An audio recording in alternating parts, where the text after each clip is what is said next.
জীবনে শুধু চাই চাই করতে নেই, কারণ জীবনে সব পাওয়া হয়ে গেলে তখন আর বেঁচে থাকার ইচ্ছাটাই থাকে না। এলভিস প্রিসলি, এই ব্যক্তিকে কেই বা না চেনে। রক এন্ড রোলের জনক। সে তার জীবদ্দশায় অর্থ, খ্যাতি, বৃত্তের একেবারে শীর্ষ স্থানে পৌঁছে গিয়েছিলেন। মাত্র 31 বছর বয়সে তার এই জনপ্রিয়তা। পৃথিবীর প্রথম শিল্পী হিসেবে তিনি প্রাইভেট জেটে ঘুরে বেড়াতেন। তিনি যে লিমোজিনে চড়তেন তাতে ডায়মন্ডের পাত বসানো ছিল। 500 মিলিয়ন রেকর্ড বিক্রির রেকর্ড যার নামের পাশে। কনসার্টের ভেতর নিজের জ্যাকেট দর্শকদের উদ্দেশ্যে ছুড়ে দিলে তা মুহূর্তের মধ্যেই কারাকারি লেগে যেত। যাকে একটি পলক দেখার জন্য হাজারো তরুণ তরুণী এক জায়গায় জড়ো হতো। সেই এলভিস প্রিসলি যখন নিজ ঘরে বসে গিটারের টিউন করছিল, তার সেক্রেটারি এসে তাকে বলতেছেন, খ্যাতির এই তুঙ্গে থাকা অবস্থায় জীবনটাকে কেমন অনুভব করছেন? তিনি গিটারের টিউন বন্ধ করে জবাব দিলেন, একা, ভীষণ একা। দুপুরের উত্তপ্ত রোদে মরুভূমির মধ্যে উঠতে থাকা চিলের মতো রক্ষা। হাজার হাজার মানুষ যার কনসার্টের জন্য বছরের পর বছর ধরে অপেক্ষা করে, যার হাতে একটু স্পর্শের জন্য ভক্তরা পাগল হয়ে যায়, সেই এলভিস প্রিসলি বলতেছে তিনি একা, ভীষণ একা। এই একাকিত্বের যন্ত্রণা থেকে মুক্তি পেতে সে একটা সময় মাদকের দিকে ঝুঁকে পড়ে। অতিরিক্ত মাদক আর একাকিত্বের কারণেই মাত্র 42 বছরেই তার জীবনের সমাপ্তি ঘটে। লক্ষ লক্ষ ডলারের বিছানায় শুয়েও মাইকেল জ্যাকসনের ঘুম হতো। প্রতিদিন 10টিরও বেশি ক্যাপসুল খেয়েও মাত্র 2 ঘন্টাও ঘুমাতে পারতেন না।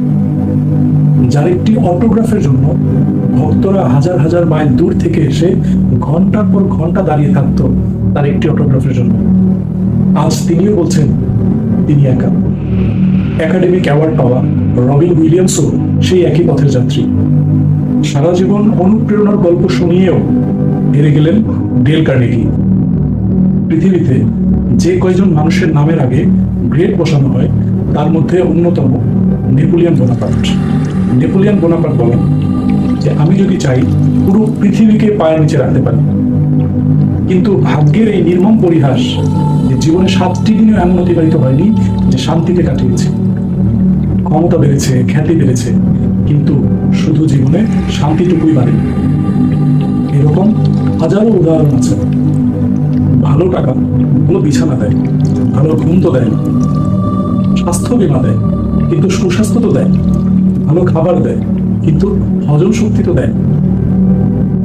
বিশ্ববিখ্যাত এই সমস্ত ব্যক্তিদের কিসের কমতি ছিল? আকর্ষণীয় বাড়ি, দামি গাড়ি, বিশ্বব্যাপী খ্যাতি, কোনো কিছুরই কি অভাব ছিল তাদের জীবনে? শুধু একটা জিনিসেরই কমতি ছিল তাদের জীবনে, সেটা হলো শান্তি। মানুষ যখন হাতে কাজ করে তখন তাকে বলে লেবুস, আর যখন হাতের সাথে মাথায় কাজ করে তখন তাকে বলে স্কিল। আর হাত এবং মাথার সাথে যখন তার হার্ট কাজ করে তখন তাকে বলে আর্ট। আর এই আর্টের সাথে যখন স্পিরিচুয়ালিটি যোগ হয় তখনই আসে তার জীবনে আসল শান্তি। আর এই স্পিরিচুয়ালিটি বা আধ্যাত্মিকতাই আমাদেরকে নিয়ে যায় ধীরে ধীরে আমাদের স্রষ্টা রহমান রহিম আল্লাহ তাআলার কাছে, আরো কাছে। আর ঠিক তখনই আমরা বুঝতে পারি জীবনে শুধু চাই চাই করতে নেই, কারণ জীবনে সব পাওয়া হয়ে গেলে তখন আর বেঁচে থাকার ইচ্ছাটাই থাকে না।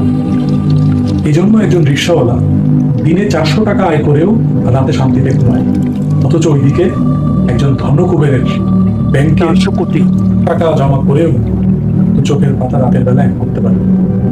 জীবনের এই পথটুকু অতিক্রম করার জন্য বেশি কিছুর প্রয়োজন নেই, শুধু প্রয়োজন স্রষ্টার সাথে তার সৃষ্টির অর্থাৎ মালিকের সাথে তার গোলামের এক সুন্দর সম্পর্ক। এই জন্যই হুজুর সাল্লাল্লাহু আলাইহি ওয়াসাল্লাম তার 23 বছরের মেহনতের জীবনে 1.25 লক্ষ সাহাবায়ে কেরাম রাদিয়াল্লাহু আনহুদেরকে শিখিয়েছেন কিভাবে জীবন গঠন করতে হবে। এই জন্যই সাহাবায়ে কেরামদের জীবনে সব কিছুর অভাব থাকার পরেও তাদের জীবনের শান্তির কোনো অভাব ছিল না।